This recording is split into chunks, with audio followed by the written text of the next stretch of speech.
Welcome to Kalam Podcast, recording in Ramallah on the occupied West Bank in Palestine. We're sitting in Sirdab Studio, and I'm honored to be introducing Abdaljawad Omar, a writer and a lecturer in philosophy at Bir Zeit University. Abdaljawad, thank you so much for taking the time to sit with us today in Kalam Podcast. Thank you for having me and offering me the space to speak. Abdaljawad, you write a lot about Palestinian politics, and there's a lot of discourse and conversation around what happens after the kind of abyss genocidal moment we're in right now. But I think it would be very useful for a lot of listeners and viewers of Kalam podcast to understand the different Palestinian political factions that exist and what their role is and kind of what people think of them. So could you, I know it's a big ask, but kind of like paint a kind of picture of the political forces in Palestine? I mean, there's, first of all, an era of forces that we can speak of that have been historically constituted at different historical conjunctures, going back from the pre-1948 years when we had revolutionary subjectivities built around the subject of the peasant in the 1936 revolt. Yeah, right. And moving after 1948 into the Fida'i revolutionary subjectivity that rose with the PLO, and that was divided between a nationalist Palestinianism embodied in Fatah, which retained some secularism in its approach to politics, and other factions from the left, Arab nationalist left, like the Palestinian Front for the Liberation of Palestine, the Democratic Front for the Liberation of Palestine, that were the primary force, carrying the burden of attempting the notion or the big dream of liberation. However, these forces at some point or another, specifically after the Israelis entered in 1982 Lebanon, slowly started to erode, and their influence and legitimation within Palestinian society started to fracture. Why is that? For a lot of reasons. One of them is that the attempt for armed resistance as a strategy was not as successful as they thought it would be. The second is that they were exiled to Tunisia, 3,000 miles away from Palestine, where a revolutionary armed resistance liberation fixated on exile and attempting to return to Palestine would not be feasible. And the second element was that politics in Palestine started to have its center more within Palestine itself, historic Palestine itself. Doesn't mean that there's no politics before that within historic Palestine, the West Bank and Gaza, and among Palestinian citizens of Israel. But what it meant is that you had this transformation, this gigantic shift from a politics that is centered on Palestinian refugees who were once peasants before 1948, become refugees, and then embody this Fida'i that we spoke about in exile. And then later on, we had, a politics that is more centered within Palestine itself, and it had its most, its most beautiful expression in the first Intifada, when the whole struggle was centered on civil disobedience, nonviolence, things like non-cooperation tactics, and that tectonic shift happened within Palestinian politics, and with it also the surgence of Islamist forces, specifically the Islamic Jihad and Hamas.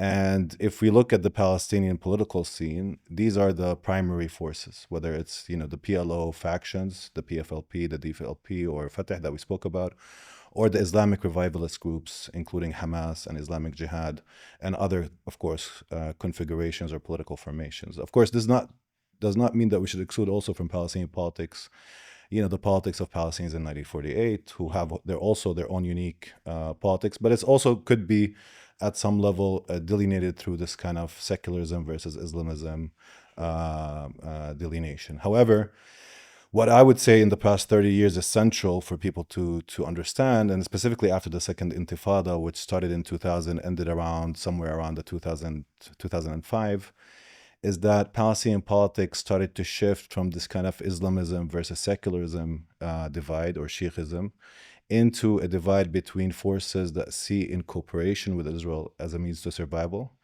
and forces that see in resistance to Israel and the politics of defiance as a means to liberation.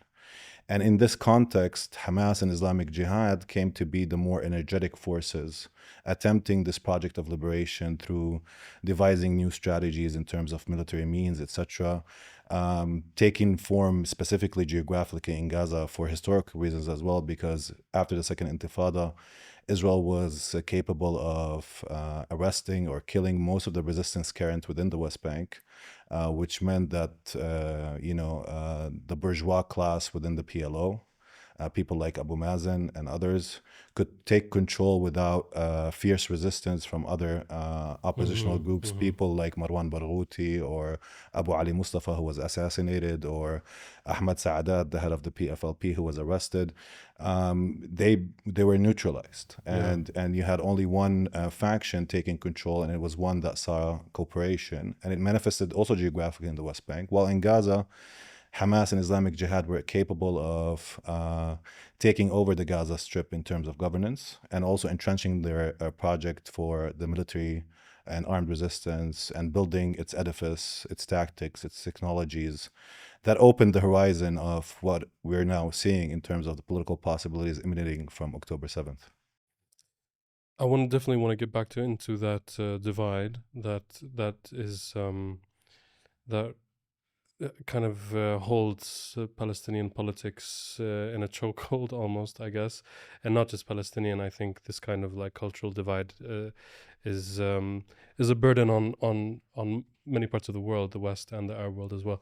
But I just want to pick up on something that you said, which is just a historic fact that around in the late 80s, that is when we saw the kind of this non-violent, very innovative resistance that came out of the first Intifada, and at the very same time, the birth of popular revivalist Islamist politics. Is it too simplistic to say that these kind of trends are antitheses towards each other, or are they, and why did they emerge at the same time? Well, I think no, they're not an antithesis to against each other. I mean, if we go back to the first Intifada in the 1980s, the late 1980s, we will see that all Palestinian forces, whether secular or Islamist, engage in non-cooperation tactics. And this is, I think, one of the fundamental elements that people should grasp, is that the choice between violence and non-violence is not really a choice. It emanates from a material necessity. Right. So in the first Intifada, the idea of non-cooperation worked. Israel held the towns like Ramallah, where we're sitting. The soldiers were inside the towns. So if you decide as a revolutionary political force to do a strike, you're challenging directly, for instance, in this case, the military authority of the Israeli government. And that means that you have the ability to create these forms of civil disobedience, creating autonomous collectives. The first Intifada was full of people attempting, educational collectives, trying to create agricultural cooperatives, attempting to create these kind of autonomous institutions where Palestinians can express themselves and their identity without the interference of Israelis. And that at that particular moment, that was the struggle. That was the front lines of the struggle, and you were capable of doing that. However, as we move towards what has been termed the Oslo process, what happened specifically was a spatial reconfiguration of arrangements. The Israelis withdrew from towns. They permitted the rise of something like the Palestinian Authority, which was this autonomous or semi-autonomous authority that will take care of civil issues, educational issues, health issues, relieve the Israelis from the responsibility towards the occupied population. And that means that things like autonomous and collective educational initiatives lost their meaning as a tactical element. But the occupation retained its presence, the settlements retained their expansion. So Palestinians still had to fight through the persistence of colonialism. And in that moment, in the mid-90s, they started to reconfigure their, actions towards more offensive actions, military actions, actions that could actually fracture this kind of frontier warfare that was unfolding, whether, in places like if we, take a car ride 5 minutes from here and we go to the area of North Al Bira city, what is called popularly the DCO area. That's where usually clashes happen. You have these frontier clashes between Israeli soldiers who snipe protesters, Palestinian protesters, and Palestinians who are attempting to protest. And that tells you also another story that was unfolding as we move deeper into the first Intifada and the Oslo process, that Israel intensified its violence against the Palestinians, having failed to actually control them.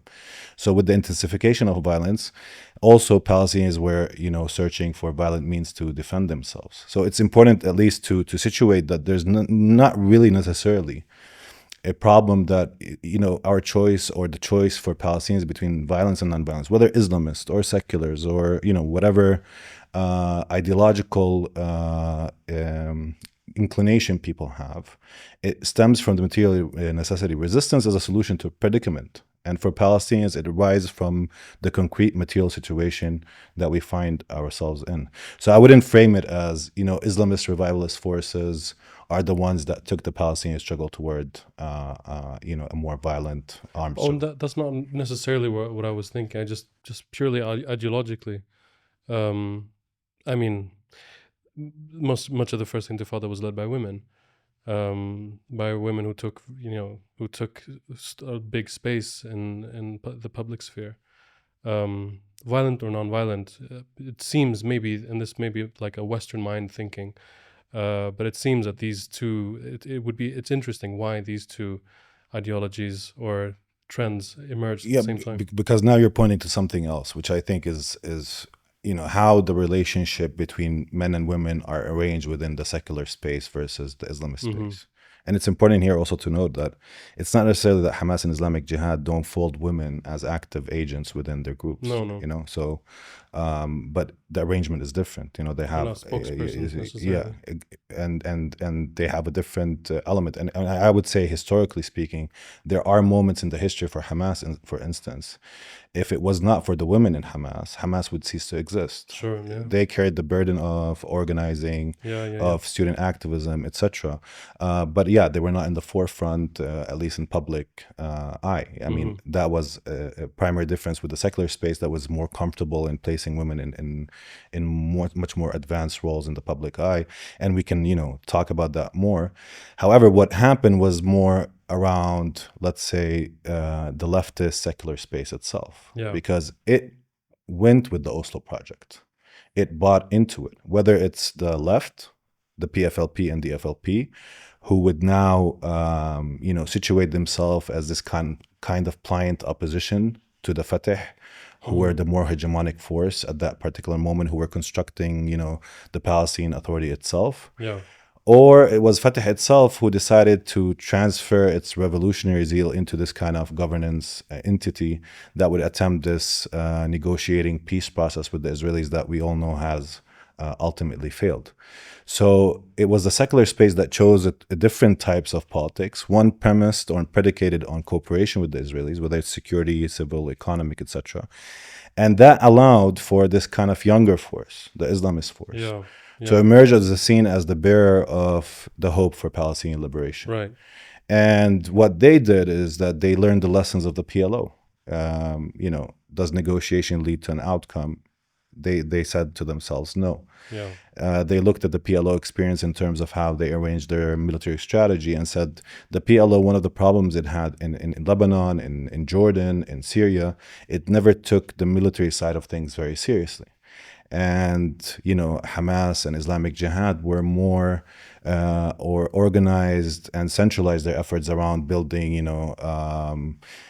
new technologies, tactics that would prove somewhat effective in terms of allowing the capacity of resistance of Palestinians to remain through time, but also taking this kind of dialectical approach with Israel in terms of trying to penetrate armored vehicles or building a subterranean, as we saw in Gaza, subterranean city underneath Gaza, or creating from Israeli debris and bombs that were left unscathed after they were bombed, new bombs that would actually target the Islamic military.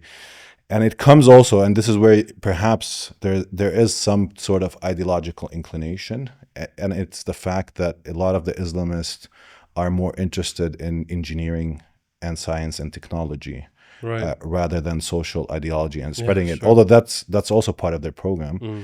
but that is the emphasis they place is on science and technology and engineering, and in that realm, they were also learning the lessons of the PLO, and of course they benefited from this kind of Islamic revivalist tendency within the region, embodied in the revolution in Iran in 1978 and moving forward.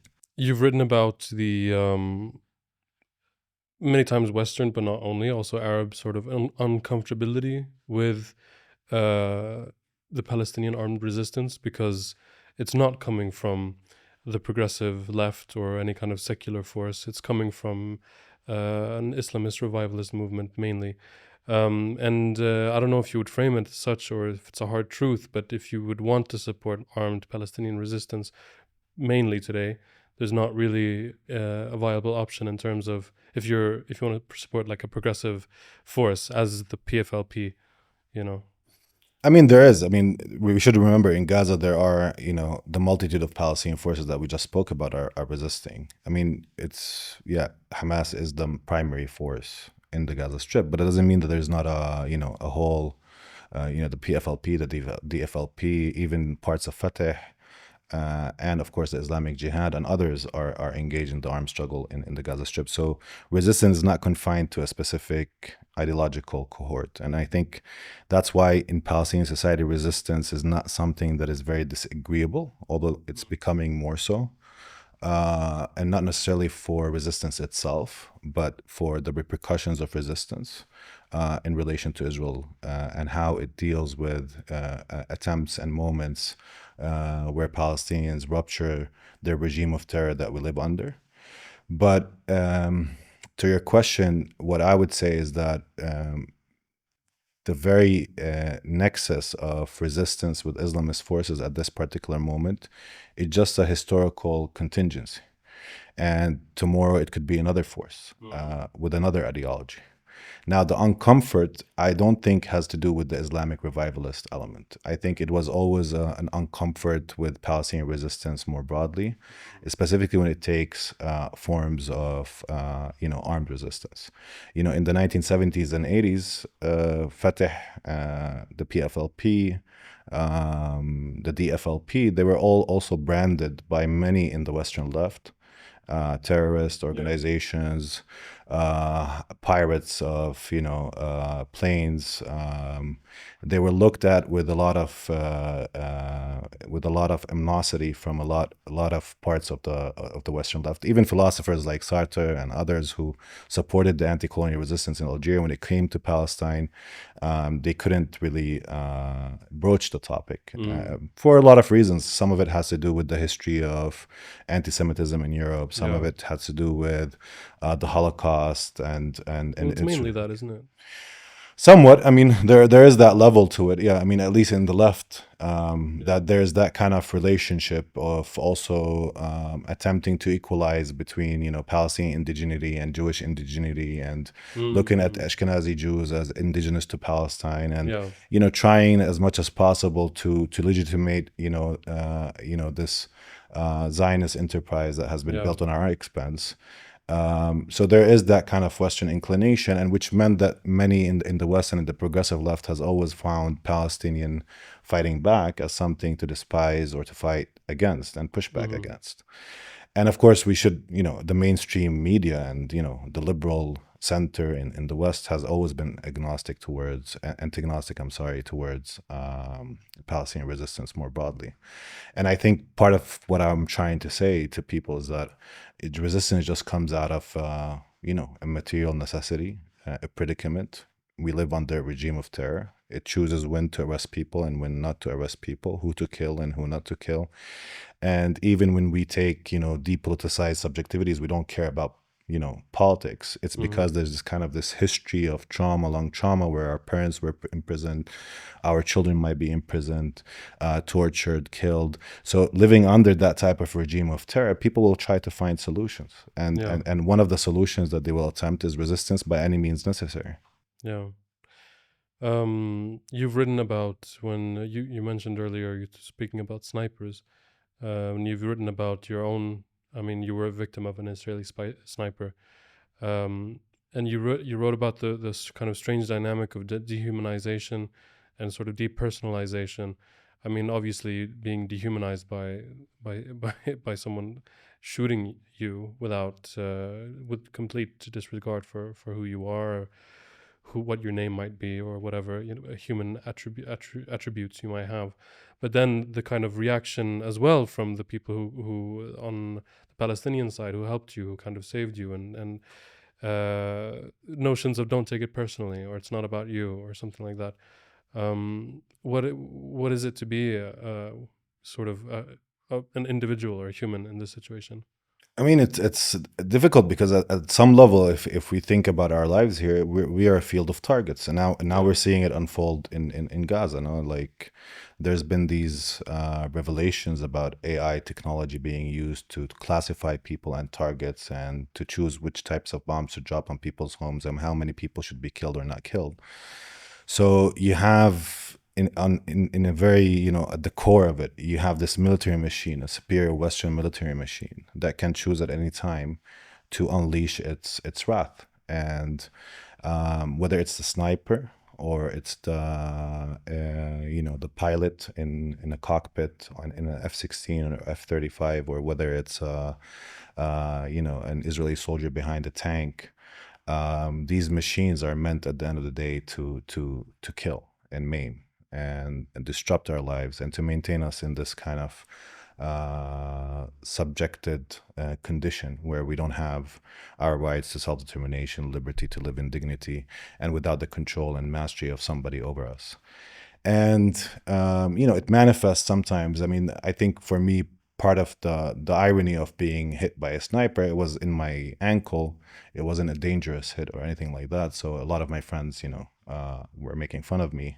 And as you know, because you've visited Palestine a lot, we've normalized a lot of things, and the way we deal with them is we actually crack jokes about them instead of, Black you know, humor. take them seriously or dramatically. But yeah, there is, at the end of the day, there's this kind of face that looks at you as something that can be easily killed. Yeah. And not only that, as something that once they hit you, they take pleasure. And that's what we've been seeing, this kind of form of obscene Yeah. genocide taking place. Yeah. It's not only just killing and feeling a shame about killing. No, it's a shameless form of genocide where there's a festive element to it. Soldiers within Gaza, you know, celebrating, destroying homes and universities and hospitals, killing people up close or from a distance. So that kind of obscene form of you can see it in their eyes. I could see it when I was hit. I think a lot of Palestinians can see it when they're arrested and being, you know, brutally beaten by Israeli soldiers. But that used to happen behind closed doors, you know, Yeah, in yeah, cells, and now it's out in the open, and everybody in the world can on see TikTok. it. Yeah, it's on TikTok. They're shameless about it, and I think that's also a form of power. It's like looking Yeah. at the world and saying, we can do this, and we can celebrate doing this With impunity. with impunity, and you can do nothing about it. Yeah. Yeah. Do Palestinians have the right to mourn? Or maybe if I phrase it, do you think the rest of the world thinks that Palestinians have the right to mourn? Well, I mean, I wrote a piece, and I think you're referencing that, which is "Can the Palestinian Mourn?" And it was I was provoked to write it after I read an article by Judith Butler, you know, a famous philosopher and social theorist who I think teaches at Berkeley. Yeah. And I think what prompted me to talk about it was this idea that, you know, what form of, if it's even possible for Palestinian to mourn them. And there's two elements to me for me in that. The first is that we're denied the right to mourn because the killing is always, you know, recurring. Yeah. So you lose somebody, but you can always lose somebody else. So there's this kind of recurrent pulsion of loss in our lives. And we're now seeing it intensify in magnitude that we haven't seen, at least historically. There's no case like this before in the Gaza Strip, but it remains also present in the West Bank and other places across historic Palestine. And that kind of recurrence of loss, you know, does not offer you this chronal refuge where you can sit behind a closed door in your home and actually do the process of mourning and coming out from it, you know, trying to detach from the object of loss, whether it's an idea or a person or anything of that sort. Mm-hmm. The second element of it is that Palestine also refused to mourn. Because mourning, at least in psychoanalytical theory, has this kind of core to it that Freud spoke about, which is at the end you want to detach. So what it would mean to mourn Palestine? To mourn Palestine, it Right. means to detach from it. No. Yeah. So there's an element also of we as Palestinians also refuse to go or commence this process of mourning. Mm-hmm. And instead, we get these two forms of melancholy, which is a bit different than mourning, which is, Yeah. you still attached to the object of loss. You don't let it go. And there's two forms, I think, now, which actually harken back to our discussion on, Fatah and Mm-hmm. Hamas, for instance, cooperation and resistance. Yeah. The first process of melancholization is that you return Palestine as this kind of shattered spectral image that you fight through resistance to retain. So you can only commence the process of mourning after liberation. And in a lot of Palestinian literature, whether it's in Mahmoud Darwish's poetry or Ibrahim Nasrallah and others, you can see a lot of that happening in terms of, awaiting this moment where we can actually cry, the cries that are not defiant against the gaze of the settler or the soldier. And at the same time, you have another process of melancholization, which I think that is important and fundamental, which is that, you retain this kind of spectral image of Palestine. You put a flag on it, you put a ministry on it. But at the same time, in essence, you're betraying the idea of Palestine. And I think, for me at least, I see the Palestinian Authority as embodying this attempt to betray Palestine in the name of Palestine. Yeah. So, yeah. Well, with that, I'd like to thank you so much for your time, Abdaljawad Omar, a writer and a lecturer of philosophy at Bir Zeit University. Thanks for taking the time to speak with us today at Kalam. Thank you, Habibi. Thanks.